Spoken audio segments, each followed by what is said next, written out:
Hi everybody, hope we've been staying safe and well. Today is the first lesson that I'm going to have a look at, and the first video that I'm going to have a look at with the English language papers. So we're going to start with English language paper 1.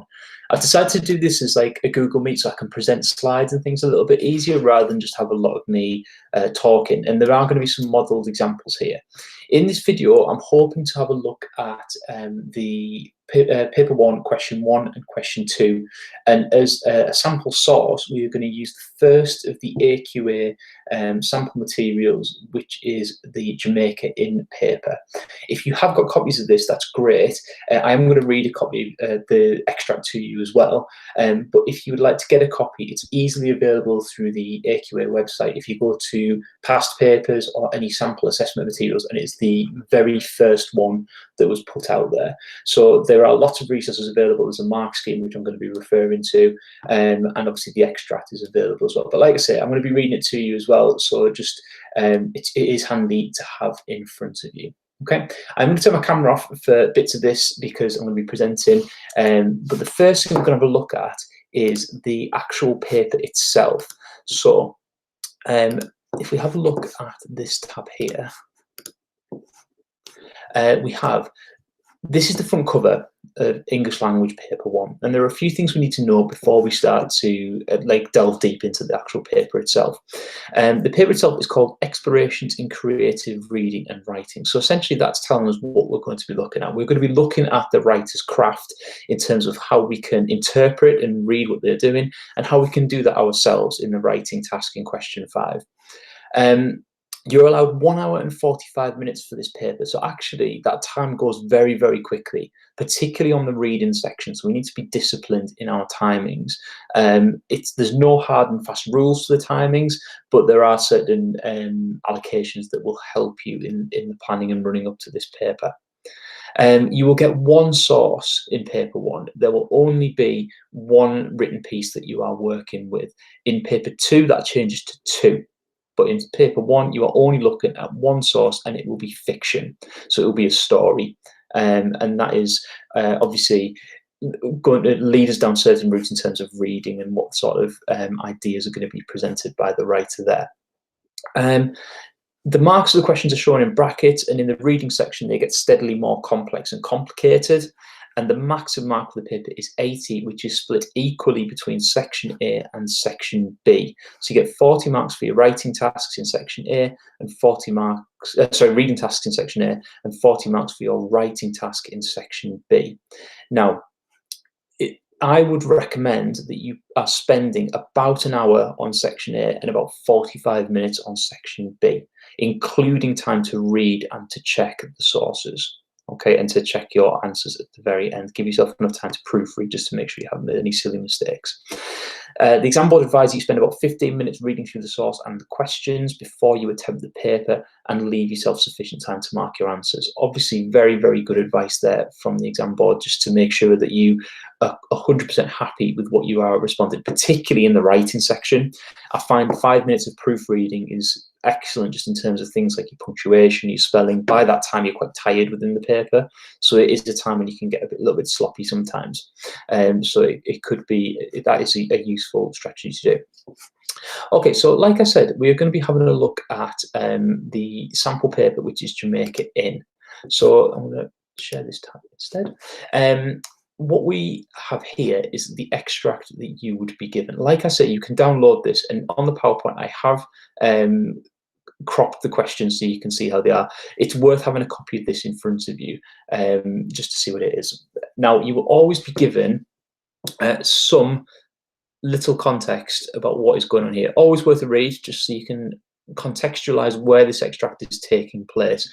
This is particularly useful for question 3 when we look at things like structure and where and why this is taking place in this particular novel. So we have this.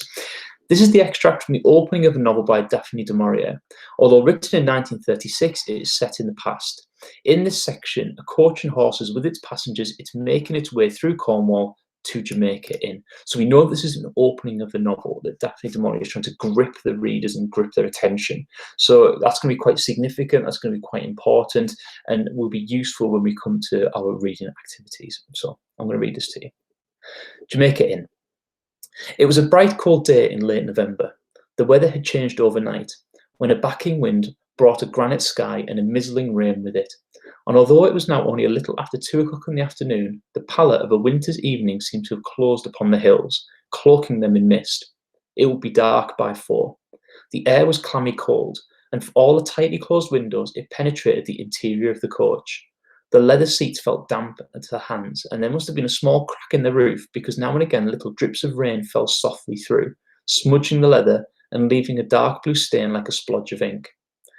The wind came in gusts, at times shaking the coach as it travelled round the bend of the road, and in the exposed places on the high ground it blew with such a force that the whole body of the coach trembled and swayed, rocking between the high wheels like a drunken man. The driver, muffled in a greatcoat to the ears, bent almost double in his seat in a faint endeavour to gain shelter from his own shoulders, while the dispirited horses plodded sullenly to his command, too broken by the wind and the rain to feel the whip that now and again cracked above their heads, while it swung between the numb fingers of the driver.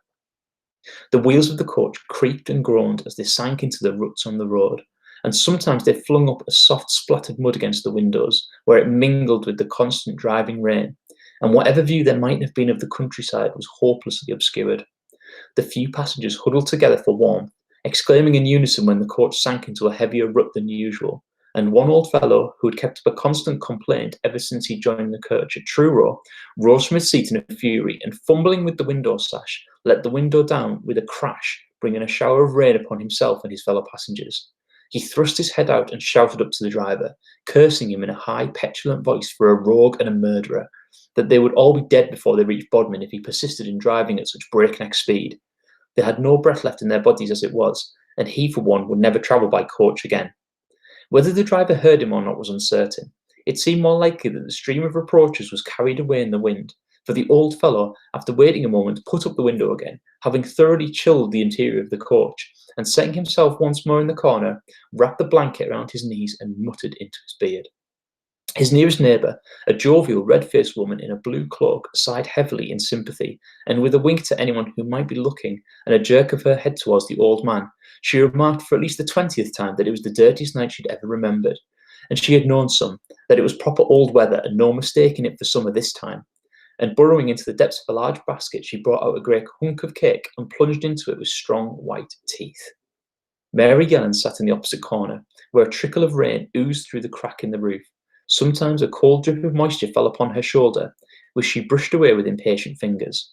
She sat with her chin cupped in her hands, her eyes fixed on the window splashed with mud and rain, hoping with a sort of desperate interest that some ray of light would break the heavy blanket of sky, but a momentary trace of that lost blue heaven that had mantled Helford yesterday shined for an instant as a forerunner of fortune. Okay, so if you were looking at this extract in the exam, one of your key things to be doing is to bring a highlighter. And as you are reading through it, any sort of interesting vocabulary or any sort of interesting language, I will be highlighting as we go through. So, for example, the air was clammy cold. It penetrated the interior of the coach. The leather seats felt damp to the hands. Anything interesting like that to be highlighting, because these are going to be useful to be referring to later on. Today's lesson, we're going to focus on the first 2 questions of the paper. So we're going to move on and have a look at this. So question 1 is, or should be, a nice, easy introduction to the text. It should be something to get you into the habit of reading it, and it should be able to bank 4 marks, essentially. There are a few things that could be a bit tricky about this question, which we'll talk through, and things that some people manage to overcomplicate with this, but it's fairly simple. It says this: read again the first part of the source from lines 1 to 7.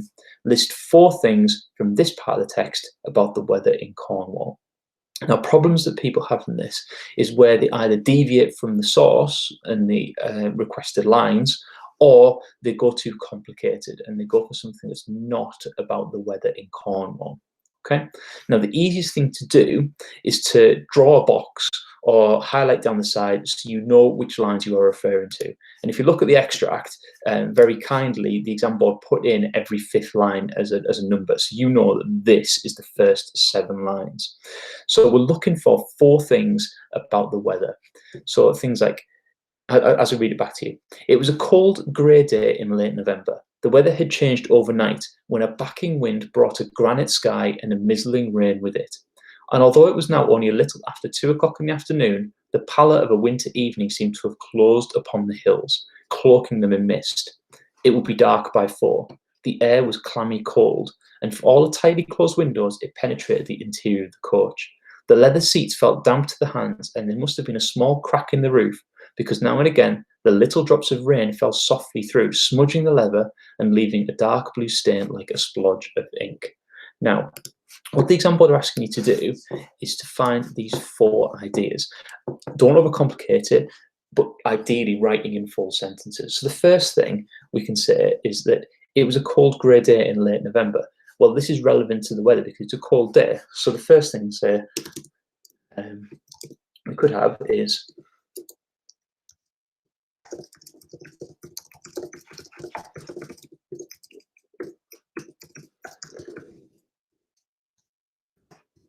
apologies, I'm not really good at typing this morning. It was a cold day in late November. Okay.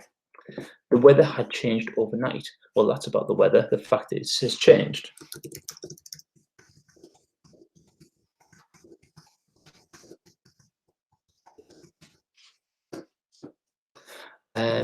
When a backing wind brought a granite sky. So granite obviously means like a dark sky.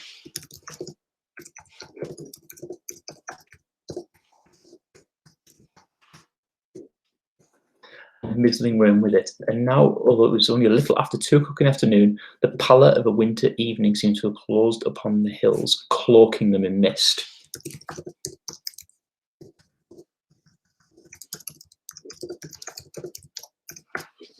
Okay, so obviously in the exam you'll be writing these in the provided lines, but this is a typical response and typically what they would be expecting you to do.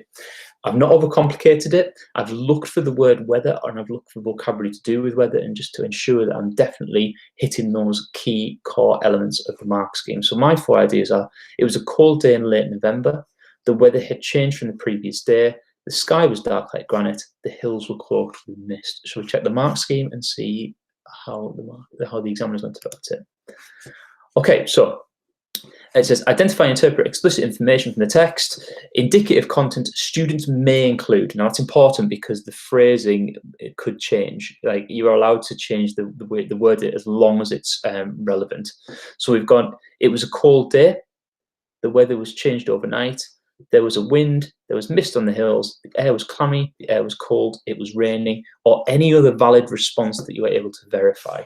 Okay, so if we go back to mine, it was a cold day. The weather had changed, the sky was dark, the hills were cloaked in mist. All of those would be relevant and would get you a mark for each. Okay, so question 1, the important points are to make sure that you're reading it very carefully, make sure that you do not overcomplicate things, and making sure that you're referring to the specified lines. Okay, so question 1, fairly simple. Question 2, on the other hand, starts to get a little bit more complex, a little bit more complicated. So in question 2, they're quite kind in that they give you the extract that they would like you to refer to in front of you, which makes things a little bit easy. You don't have to keep flicking back to the extract. But we have this. The wind came in gusts, at times shaking the coach. Sorry, I'll read the question. Look at the detail of the extract from lines 8 to 18 of the source. How does the writer use language here to describe the effects of the weather? You could include the writer's choice of words and phrases, language features and techniques, and sentence forms. So as we're reading this, what we're looking for is different writing techniques, how the writer has used them and implemented them to create an effect on the reader. Now, what I have used in the past with different groups is this, the writer's toolkit. Now, this is a list of techniques that writers can use to influence or to engage a reader. Now, having to read through this, there are lots of different examples in here, such as adverbs, onomatopoeia, similes, metaphors, the senses, higher emotive vocabulary, alliteration, shorter impact sentences, repetition. If you identify any of these techniques, then you can use that as a starting point for your paragraphs, for your responses. So it's worth 8 marks. You are probably looking at 2 or potentially 3 detailed paragraphs, but you are looking at spending no longer than about 10 minutes on this question. Okay, so it is quite tricky for time. We'll read the extract, and then we'll have a look at what techniques we could potentially use here. So, the wind came in gusts, at times shaking the coach as it travelled round the bend of the road, and in the exposed places on the high ground it blew with such a force that the whole body of the coach trembled and swayed, rocking between the high wheels like a drunken man. The driver, muffled in the greatcoat to his ears, bent almost double in his seat in a faint attempt to gain shelter from his own shoulders, while the dispirited horses plodded sullenly to his command, too broken by the wind and the rain to feel the whip that now and again cracked above their heads, while it swung between the numb fingers of the driver. The wheels of the coach creaked and groaned as they sank into the ruts in the road, and sometimes they flung up the soft splattered mud against the windows, where it mingled with the constant driving rain, and whatever view there might have been of the countryside was hopelessly obscured. Okay, sorry, it keeps flicking for some reason.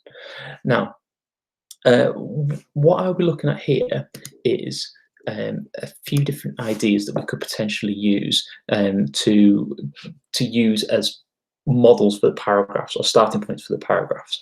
So the first thing I'm looking at in that first paragraph is this line here. The body of the coach trembled and swayed, rocking between the high wheels like a drunken man. So I think this is a really interesting point that I could potentially use.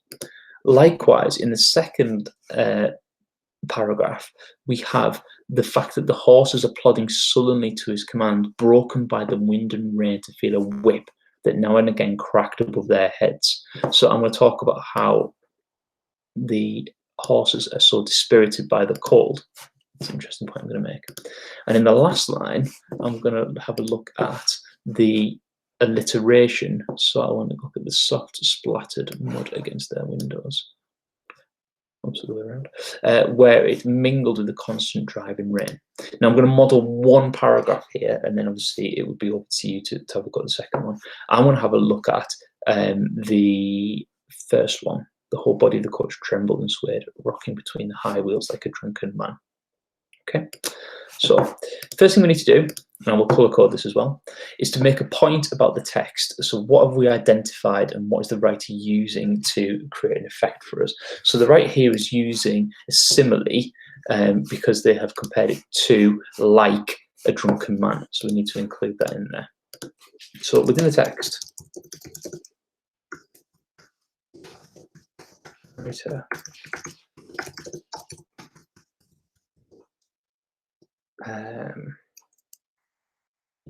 of lack of control and staggering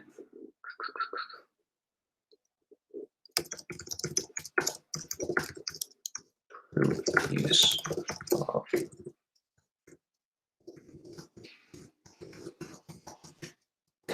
an example, they like you to try to embed your evidence. So rather than saying, for example, and then simply putting the evidence in, we try to embed it within a sentence. So I'm going to put this here and have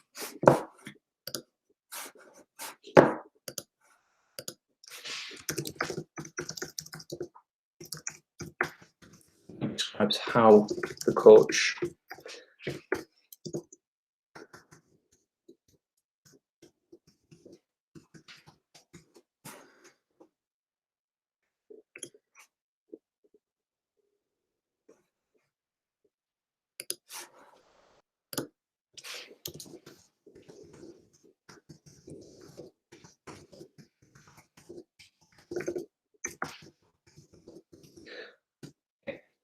so far, we are currently working at potentially what would be a level 3 because we have given a point, we've included some terminology, and then we've included a piece of evidence. What we want to be doing now is probably the most detailed and deep part of our paragraph, where we'll be exploring the language in a little bit more depth. So read back what we've got so far.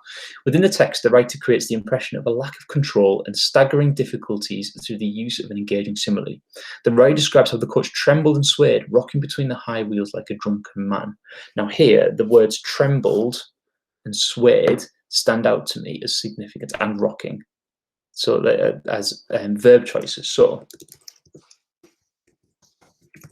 the significant verb choices of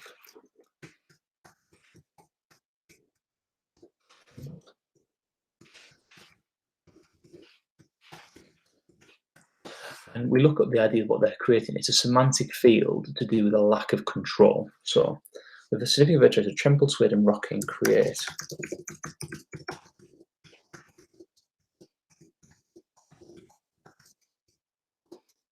Implying the coach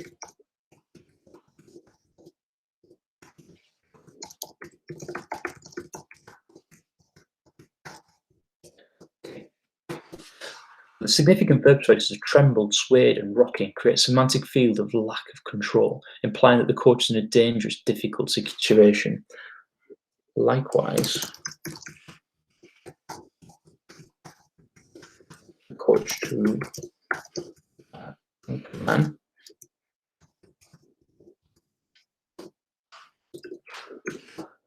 impression that it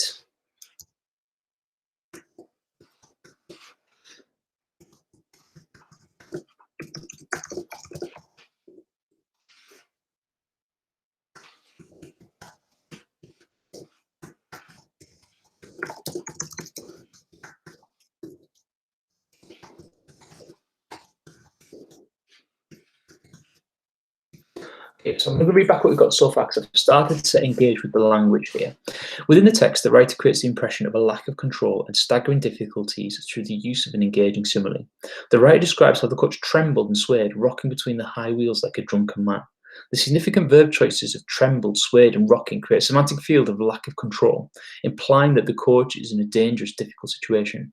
Likewise, by comparing the coach to a drunken man, this creates the impression that it is not completely aware of its actions, struggling to keep control in the horrid weather. Now, overall, as readers, we need to have a final summary of how that affects us. So, as readers, we feel the weather causing difficulties. As we imagine, coach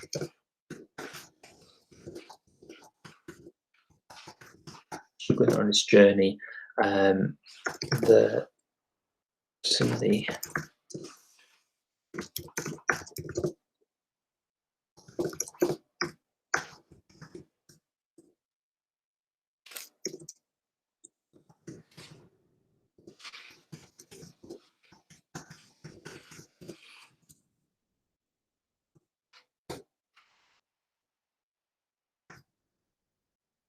so sorry, similarly compared to drunken people, inferring that to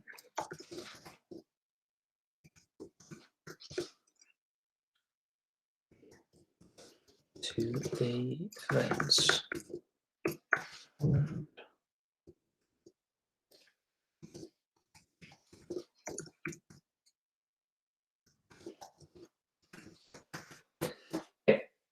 So if we read this first paragraph back, what we should have is a point, some evidence, some detailed explanation of language, followed by an overall considering how it affects us as a reader.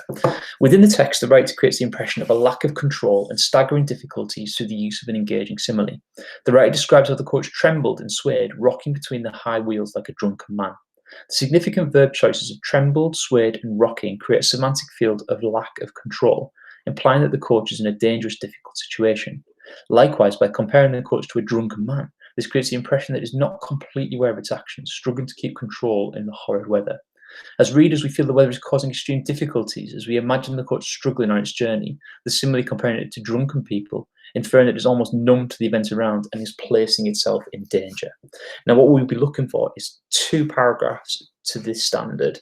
Ideally, if you can try and get a third one done, but if you follow the model, it actually makes a lot more sense, and it makes it easier to get across your ideas. The point, the evidence, which you've tried to embed, referring to at least 2 key aspects of it if you can use in terminology, and then an overall how it affects you as readers. If we compare this to the mark scheme, we have some, this is the top end of the mark scheme, the full 8 marks.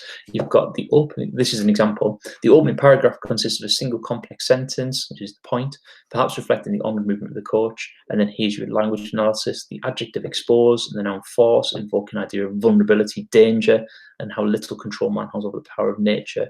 The verb rocking progresses the effects of the list of verbs, and you can see they've tried to embed their evidence here. They haven't just put in for example, which really limits you and makes it seem a little bit more simplistic. So hopefully this has been really useful looking at the ideas for question 1 and question 2. Like I say, the paper itself is available with the mark scheme on the AQA website, so please feel free to have a look at that. We probably will have a look further again at question 2, but the next video, which I'm hoping to look at over the weekend, will be looking at question 3, looking at the structure question, which is a little bit more challenging. Okay, I hope that has been really useful for you, so I'm going to stop presenting for a tick.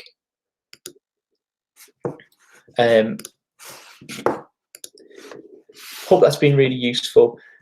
Thank you very much for your attention, and see you next time when we'll have a look at the language paper 1 question 3. Take care.